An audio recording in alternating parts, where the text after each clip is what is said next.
If you look at Christian Eriksen's career at Tottenham as it's gone along, he has become super consistent. Not quite David Villa-esque at, David Silva-esque at Man City for the last decade or so, but very good. Can he 7 or 8 out of 10 most weeks? What they can't afford if this deal comes off and Eriksen goes the other way is a Dybala that comes in that's 4 or 5 out of 10, 1 or 2, and then the other couple of games he's hot. Because Tottenham needs somebody that's going to be consistent.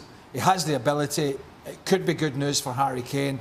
And another sign, because Pochettino's been moaning a little bit, about the lack of signings again. They brought the lad in from France who looks as if he's going to be a really good player, dynamic in the middle of the park. This, I think, is quite exciting news for Tottenham fans. Christian Eriksen, as Craig mentioned, could be on his way out. The destination at Manchester United, Robbo. This makes sense, doesn't it, for United? Does it make sense for Eriksen?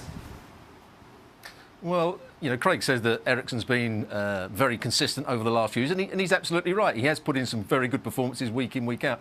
But if you talk to Spurs fans and you talk to people around the club, they would be quite happy to get a big, sizable chunk of money for him because they don't think he plays in some of the big games. They don't think when they play against the big teams, he goes missing sometimes when they have to do the defensive side of the game as well. So I don't think it's a bad loss for Tottenham if they can get someone like Dybala.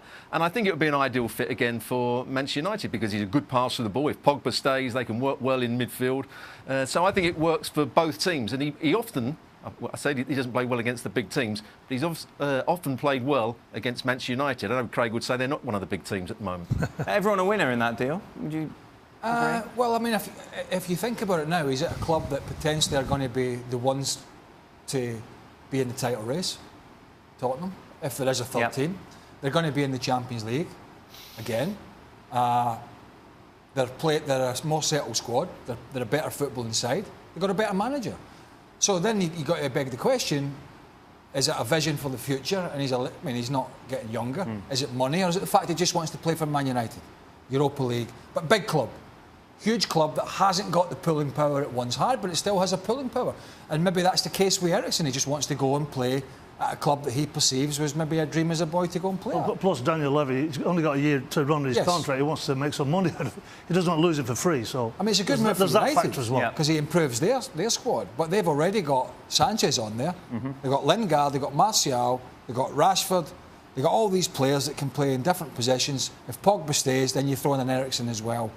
So a lot of guys kind of similar. And whatever about the option of you keep Eriksen and you bring in Dybala. Right. Get everyone in. Well, if you're Spurs, right? And I know you're going to lose some next year. Well, maybe you bank on this year. This is why you bring a player like Dybala. You say, okay, you know what? We're going to get after it. And this is the only way we can compete with the clubs that are ahead of us. So we're going to invest in this way. I'm not sure that Spurs is in a position to just kind of let Christian Eriksen just walk away. I would suggest that they're in a position where maybe they can close the gap.